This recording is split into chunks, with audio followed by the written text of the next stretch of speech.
N'importe quel don que tu auras, que tu saches jouer au piano, c'est pour la gloire de Dieu. Si Dieu te donne une voix, c'est pas pour faire les combos, mais c'est pour la gloire de Dieu. C'est pour chanter la gloire de Dieu. Lorsque Dieu te donne de l'argent, c'est pour la gloire de Dieu. C'est pour sa gloire. Et Anne a compris. Mon fils Samuel est un don de Dieu. Et à ce titre, il doit servir Dieu. Et à ce titre, je dois l'élever dans l'optique de servir Dieu.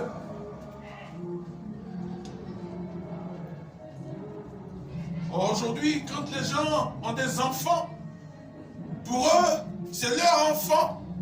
Ils viennent de mes entrailles. Et ils pensent qu'ils sont mieux placés de savoir ce qui est bien pour eux. Oh, ils ne savent pas que ça vient de Dieu. Et vous avez vu que Anne l'a élevé dans cet esprit. Et à partir de là, il arrive dans la maison du sacrificateur, dans la maison de Dieu. Et il se rend compte que quoi? Qu'est-ce qui se passe? Il y a une putréfaction. Il est dans la boue. Mais il sait qui il est. Il sait à qui il appartient. Je parle à quelqu'un ce matin. Il est clair que certainement tu es dans la boue. Mais tu n'es pas obligé d'être comme la boue.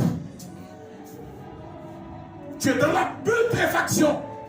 Mais tu n'es pas obligé d'être cette putréfaction. Je te donne l'exemple de deux personnes. Daniel. Daniel était dans la boue. Pourquoi? Parce que là où il était, dans la maison de Nebuchadnezzar, c'était quoi? C'était des païens. Et la preuve, la nourriture qu'on leur donnait, Daniel n'était pas obligé de manger. Daniel n'était pas obligé de boire. Daniel a dit à les chansons, quand il a envoyé la nourriture, il dit, de grâce, pour ça, on ne va pas manger ça. Pourquoi? Parce que simplement, la viande était quoi? Était dédiée aux idoles. Il dit non, je ne mange pas. Non, mes frères et moi n'allons pas manger ça. Les chansons lui disent, mais si tu ne manges pas, je suis mort. Il dit non, reste tranquille, écoute et vois, tu verras.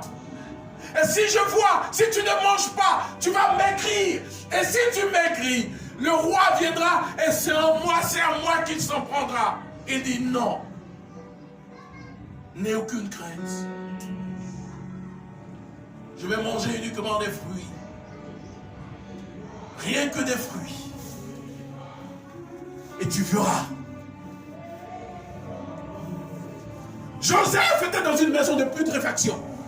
Pourquoi? Parce qu'il était chez Pharaon, n'est-ce pas? Et il y avait une putréfaction spéciale qui était à côté. Et cette putréfaction spéciale, cette boue spéciale qui était à côté de lui, c'était la femme de qui? Potiphar.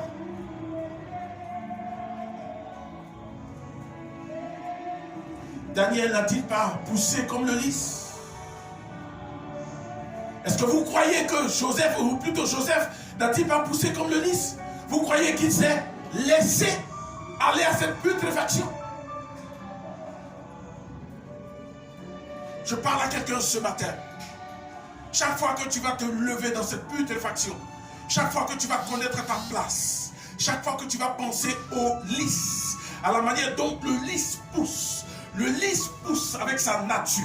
Le lys pousse avec sa splendeur. Le lys pousse avec sa beauté. Le lys pousse avec sa couleur. Et je dis à quelqu'un ce matin, tu pousseras comme le lys, avec ta couleur. Tu pousseras comme le lys, avec ta splendeur. Tu pousseras comme le lys, avec tes... Amen. Daniel n'a pas mangé. Joseph n'a pas couché avec la femme de Potiphar. Et la Bible dit que la nature divine qui était en eux a pris place. La nature spirituelle, la nature divine, la nature spéciale qui vient de Dieu, qui les a fait, qui faisait leur marque. Parce que le lys, c'est sa nature. Le lys, si tu coupes le lys et tu veux l'étudier, tu verras comment quand il pousse, ce qui sort, les couleurs qui sortent, quelque chose qui se passe à côté, mais le lys sortira. Et c'est comme ça un enfant de Dieu doit être. Et c'est grave quand on voit un enfant de Dieu, parce que les choses de ce monde, parce que les choses qui viennent, qui l'attaquent, oui, ces choses-là ont une incidence, ont une influence sur sa vie. Mais pourquoi les choses du dehors ont-ils une influence sur ma vie? Pourquoi? Je ne suis pas le lys. Il y a quelque chose de spécial en moi. De la même manière, le lys sort de la boue, de la putréfaction, de tout ce qui n'est pas pour avoir. Et que quand même, quand ça sort de oula, il dit c'est beau. Mais c'est comme ça un enfant de Dieu doit être.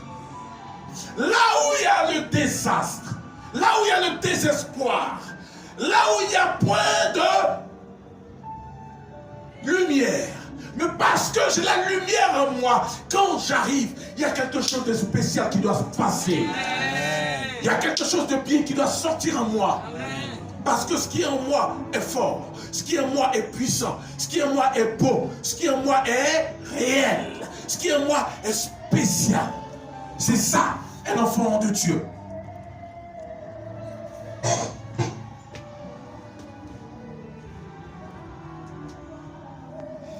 Je disais ce matin avec ceux à qui je parlais, quand je vois un enfant de Dieu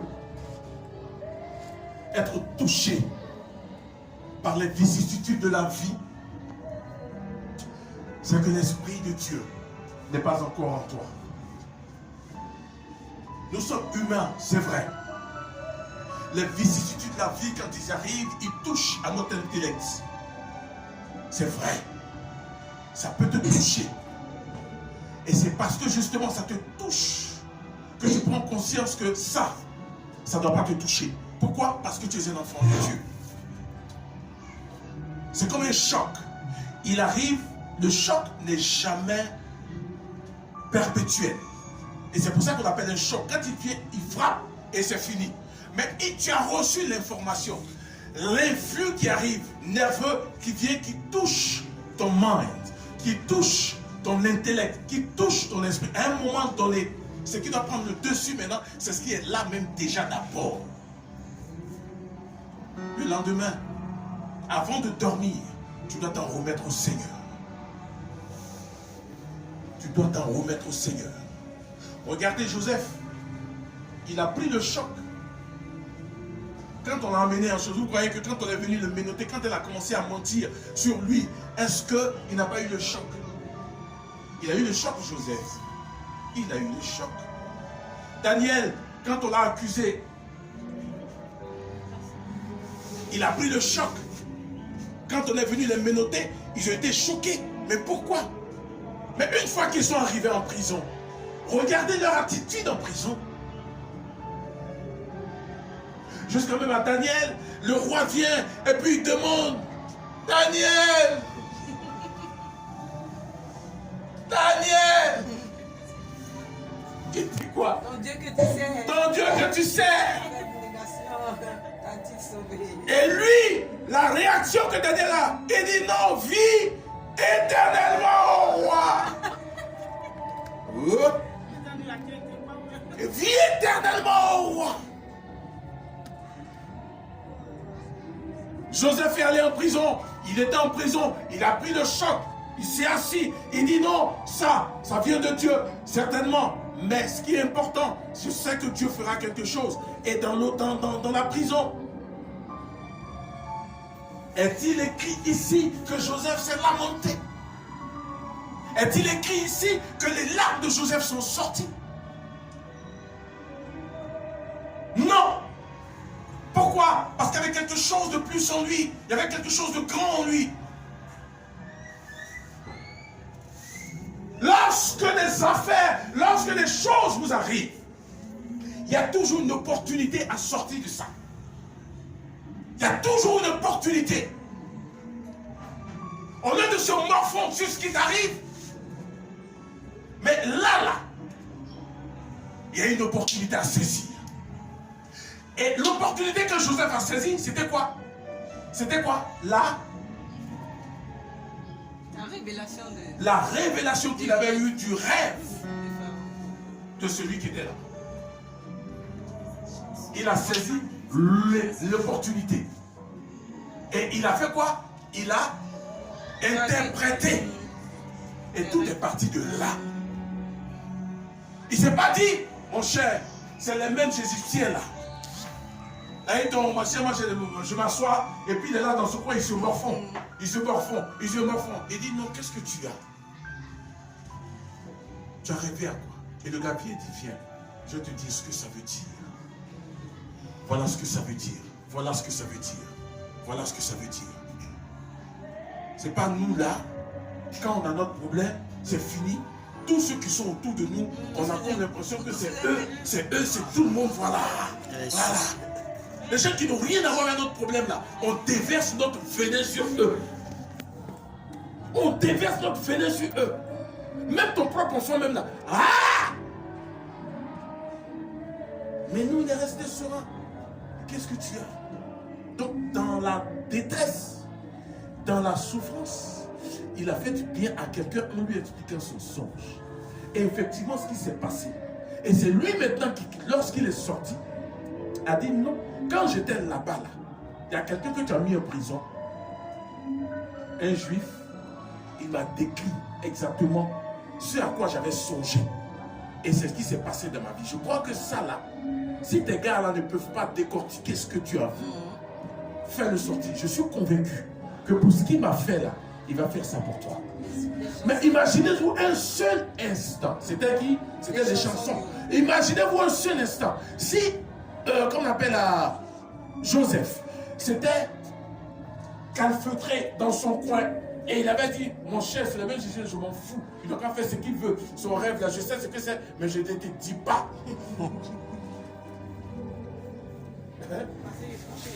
Parce que moi-même, j'ai mes problèmes. De toute façon, c'est ton frère lui-même, la Pharaon, c'est lui qui m'a mis ici. Donc voilà, je ne te dis rien.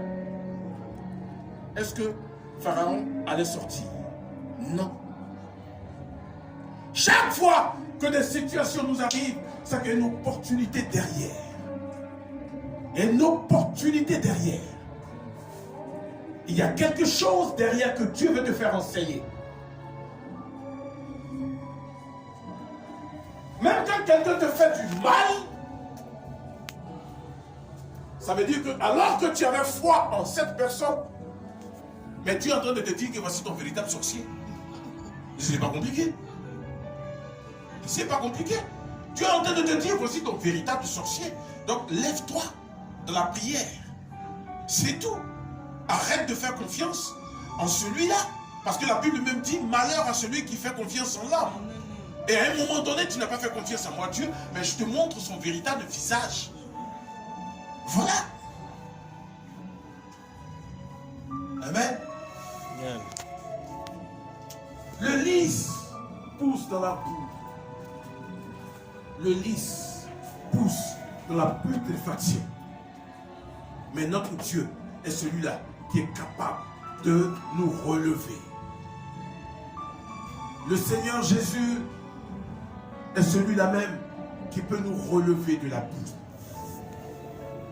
Lorsque Ésaïe parlait au peuple d'Israël, il a dit, le Seigneur, mon Dieu, nous relèvera de la ruine. Et s'il y a quelqu'un qui est dans la ruine, il pense qu'il est dans la ruine aujourd'hui, il pense qu'il est dans la ruine au moment où je parle, Christ est capable de te relever de la ruine. Le Seigneur Jésus est capable de te donner des couleurs. Le Seigneur Jésus est capable de te faire ressortir ta splendeur. Oui, Christ est capable de le faire. Il suffit simplement de croire en lui. Il suffit simplement de se donner à lui, corps, âme et esprit. Ne regarde point à ce qui se passe autour de toi. Ne regarde point à ce que les gens disent autour de toi. Ne regarde point à ce qui se passe, ce qui se vit autour. Non, ne regarde point à cela. Mais regarde simplement au Seigneur. Oui, il n'y a que lui et lui seul pour te relever. Parce que tu es ce lys-là. Ce lys en qui il y a quelque chose de spécial. Ce lys en qui il y a tout ce qu'il y a, ce que Dieu veut. Car Dieu ne t'a pas créé comme tu es, mais Dieu t'a créé pour être au devant. Dieu t'a créé pour que tu puisses briller. Et comme le lys brille de toute sa nature, de toute sa couleur, de toute sa splendeur, et c'est comme ça que tu es amené à briller. Amen. Simplement, ne regarde point ce qui se passe autour. Amen. Non, Dieu te parle ce matin. Alléluia. Tu es ce lys. Sois ce lys.